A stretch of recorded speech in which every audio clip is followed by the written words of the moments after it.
Bonjour. Dans votre chronique « Le moujik et ses phrases », aujourd'hui, nous allons étudier de la coupe aux lèvres.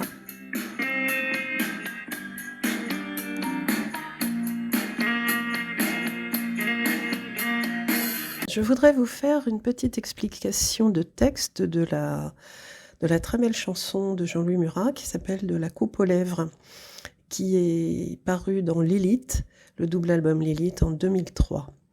Cette chanson, je suppose, était chère à Jean-Louis, car elle a été donnée dans la basilique Notre-Dame d'Orcival au moment de ses funérailles.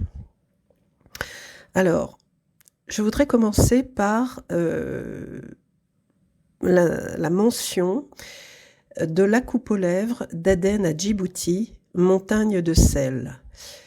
Alors, Aden à Djibouti, pour moi, cela évoque Rimbaud. Rimbaud, car tout le monde sait que Rimbaud a été un grand voyageur, et il s'est notamment établi à Aden. En 1880, il avait 26 ans.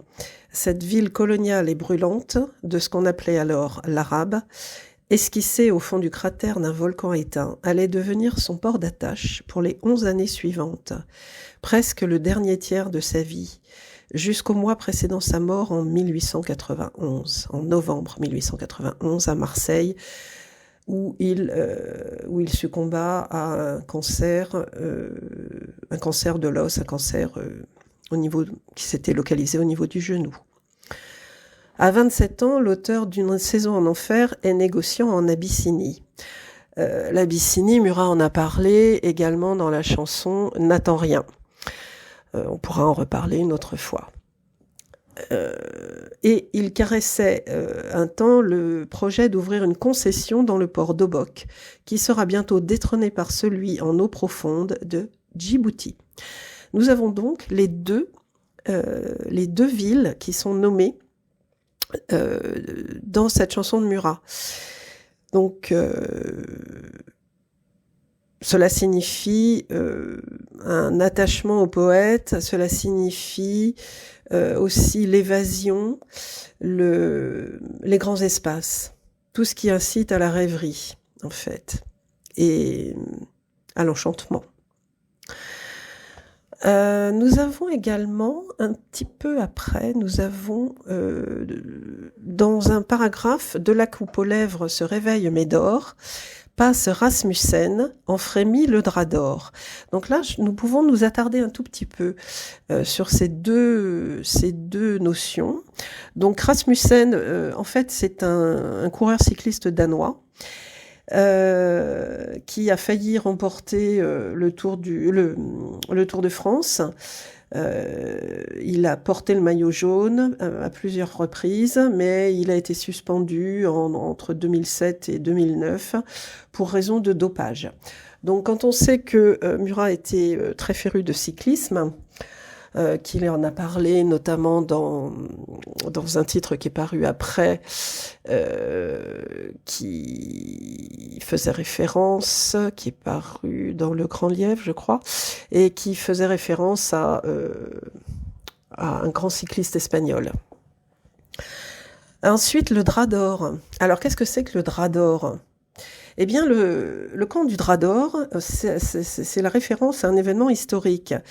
En fait, c'est le nom donné à la rencontre diplomatique qui se déroula entre le roi François Ier et Henri VIII d'Angleterre en 1520, dans un lieu situé dans le nord de la France, à Ballingham, près de Calais. Et ce lieu appartenait à la France à ce moment-là. Donc François Ier, roi de France depuis 1515, auréolé de la victoire de Marignan, obtenue la même année, a postulé à la couronne impériale en 1519. Son échec et l'élection de Charles Ier d'Espagne, dit Charles Quint, le poussent à chercher des alliances en prévision de l'affrontement inévitable avec le nouvel empereur, les ambitions des deux personnages ne pouvant que s'opposer. Une alliance avec l'Angleterre, ou au moins un traité de non-agression, semblait alors une bonne solution. Le nom de camp du drap d'or lui est donné à cause du faste que les deux cours rivales y déploient, notamment des tentes tendues de brocart d'or émerveillant les témoins. Ainsi, le maréchal de Fleuranges décrit dans les mémoires les plus belles tentes qui furent jamais vues, le plus grand nombre et les principales étant de drap d'or, frisées dedans et dehors, tant chambre, salle que galerie, et tout plein d'autres, de drap d'or et toiles d'or et d'argent, et avait dessus lesdites tentes, force devises et pommes d'or. Quand elles étaient tendues au soleil, il faisait beau voir. Le coût de l'opération fut faramineux, surtout en comparaison des piètres résultats obtenus. Les divertissements, joutes, danses, feux d'artifice et banquets tinrent une place essentielle. Thomas Wellesley y avait veillé. Il fallut tout amener sur place. Les artisans et artistes mobilisés durent travailler d'arrache-pied. L'organisation mobilisa les villages et villes voisines, Ardres, Marquises, notamment pour l'acheminement et le stockage des mets et des viandes. En tout, 5000 ouvriers travaillèrent à la réalisation de ce village éphémère. Le camp tire son nom de la décoration de ses tentes, qui rivalisent toutes les unes avec les autres. Velours, drap d'or fournis par les soieries de Tours, écussons. Les tentes des deux monarques sont grandioses. Un château de bois, de toile et de verre pour le roi d'Angleterre, une immense tente sur laquelle se dresse une statue de Saint-Michel terrassant le dragon pour le roi de France. Beaucoup de nobles français comme anglais se ruinent pour cette entrevue. Les dorures et les vêtements qu'ils arborent sont extrêmement coûteux.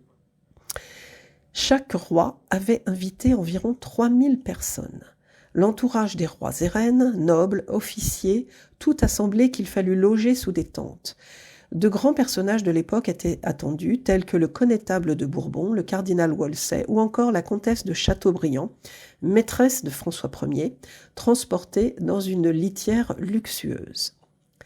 Fleuranges détaille la rencontre des deux souverains comme une suite d'accolades et de politesses, laissant paraître 1000 arrière-pensées. Très protocolaire, cette rencontre se fait au son des trompettes, des cors et des clairons. Les deux souverains sont montés sur de grands coursiers, tous deux précédés par leur connétable. François Ier est vêtu de blanc. Henri VIII est drapé d'argent, incrusté de pierres précieuses. Les deux hommes sont suivis de leur escorte armée, composée de 400 archers et de 400 hommes d'armes. Leur première rencontre dans une immense tente, dans laquelle les attendent Wolsey et Bonnivet, se solde au bout d'1 heure par des éclats de rire et une familiarité rare pour l'époque entre souverains anglais et français. Cette entrevue ouvre néanmoins la porte à 1 mois de festivités, toutes plus coûteuses les unes que les autres. Les divertissements s'enchaînent, sauf pour la reine Claude, qui est enceinte et semble épuisée. Elle remplit pourtant son rôle et rencontre le roi d'Angleterre, qui s'agenouille en la voyant avant de l'embrasser. Entre les festins et les bals, les banquets et les tournois, il n'est pas rare de voir les deux souverains très proches, parlant d'égal à égal. Ils apprennent à se connaître, eux, qui sont destinés à régner sur 2 des 3 plus grandes puissances européennes de l'époque. Ils partagent de nombreux points communs, le sport, les femmes et l'art notamment. François et Henri sont par ailleurs très jeunes et le roi de France est souvent agacé par tant d'organisation et de protocole. Il préfère la spontanéité de leur relation. D'ailleurs, chacun leur tour, les deux monarques rendront des visites totalement informelles à leur homologue, brisant les codes de cette entrevue diplomatique. Mais les deux rois ne font pas que partager des moments. Chacun observe les femmes de la cour de l'autre. Voilà pourquoi Henri VIII repère rapidement la magnifique comtesse de Chateaubriand et que très tôt, François Ier remarque les charmes d'Anne Shelton, fille du premier duc d'Osmond, Thomas Boleyn, dont la sœur, qui n'est encore qu'une enfant, sera bientôt l'épouse d'Henri VIII, avant que celui-ci ne lui ôte la tête des épaules. Voilà, c'est quelque chose d'assez enchanteur, cette description de la rencontre du drap d'or. On entend les rires, on entend les festivités, on entend la réjouissance derrière ce qu'il est convenu d'appeler un événement politique. Nous avons, pour finir, sur cette chanson, nous avons un terme qui paraît un tout petit peu obscur. de la coupe aux lèvres d'Aden à Djibouti, montagne de sel, de la coupe aux lèvres à Dieu Jérimadé. Alors, Jérimadé, qu'est-ce que c'est? Qu'est-ce que c'est, Jérimadé? Jérimadé, en fait, est une ville imaginaire inventée par Victor Hugo dans le poème Bose endormis de la légende des siècles, où elle est associée à Ur. Ce nom est un calembour.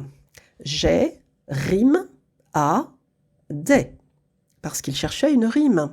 Il cherchait une rime à D-A-I-T. Et comme il ne trouvait pas, il a inventé ce mot, Jérimadé, qui ressemble à une ville, comment dire, de la mythologie, biblique en fait. En fait, ça ressemble à une ville qui se trouverait aujourd'hui à Israël. Et en fait, pas du tout. Pas du tout. C'est un petit calembour. Il avait voulu créer, il cherchait une rime, il ne la trouvait pas, et il a créé ce mot de toute pièce, et qui est très évocateur, qui évoque une ville qui aurait pu se trouver dans la Bible. Donc je trouvais ça assez cocasse et très amusant pour clore cette explication. À bientôt.